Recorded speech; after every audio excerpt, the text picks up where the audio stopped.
All right, so how do you determine if a family is a good candidate for care through the nonprofit? Well, your initial exam, that's going to be the same. Your day 2 report of findings, where you go over the recommendations and the finances. This is where you're going to be able to determine if a family is a good candidate for the nonprofit. So you're going over the recommendations, you go over the finances, and at that point, the family says, we just can't do it. Well, you want to determine, does the family have the resources, but they don't see that your care is a priority enough to pay for it? That's one option. The second option is they can't afford it, they'd love to, but the finances just aren't there. So if you determine that it's actually number 2, then I would recommend printing out some of the scholarship forms. So the scholarship form you're going to find in the Resource Center, and this is a form you're going to have on file for every patient who comes into your office and they can't afford your regular care. So rather than turning them away, you're going to serve them through the nonprofit. So the great thing about this is they don't have to decrease frequency. They don't have to come less because they can't afford the regular fee. So they're going to continue throughout your recommendations, whether it's 3 times a week or 2 times a week or 1 time a week. They're going to go ahead and come as much as it's going to take to get them better. Now, per the scholarship form, they go ahead and write down exactly what their situation is, why they can't afford care. And then they're also going to put down the amount that they're able to afford. So you can have them take it home, review their budget, and find out how close they are to your regular fees. So say if the regular fees for a family of 4 to come once a week is say $500 for the month, if they can't afford $500, it's not really a great idea to just give them a percentage, because maybe some families can afford, 75%, and then others can afford 50%. It's really based on the individual need. And so if that family of 4 comes in, they can't afford your care, let them know this is our scholarship form. I'm likely to take it home and review this, go over your budget, see how close you can come to the regular amount.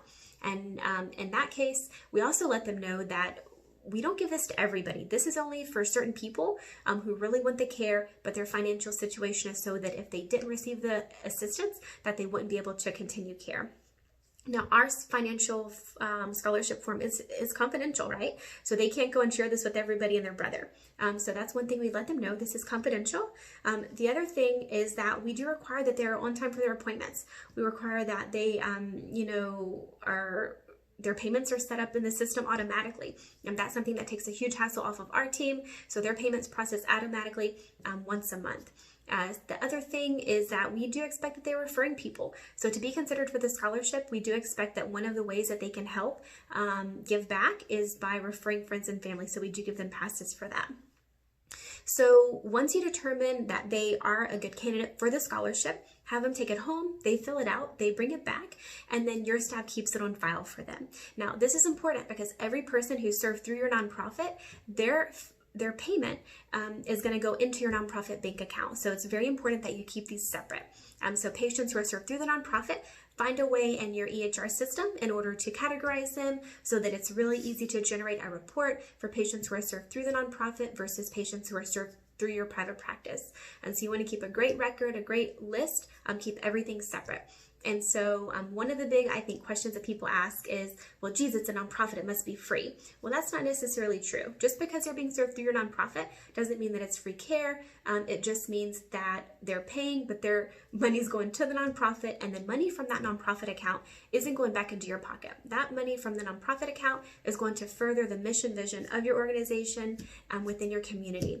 And so if you have any questions on specific situations as far as insurance, when it comes to insurance, we typically don't bill insurance through the nonprofit, and the reason is because it's already discounted care. So if a person has insurance, say they have a $50 copay, it's better to not serve them through their insurance, because if you do so, you have to charge that $50. You can't not. So you're going to go ahead and serve them through the nonprofit. Just simply let them know it's better for us to serve you through this versus through your insurance. And that's also one of the things listed on the form as well for the scholarship, is that if they do have insurance, they understand that they're not allowed to bill their insurance through the scholarship if that's how they're being served. So just make sure they initial that part as well. Another thing with the scholarship is we do reevaluate every 3 months. So just because a family is in financial need now doesn't necessarily mean that that's going to be the case 3, 6, 9 months from now.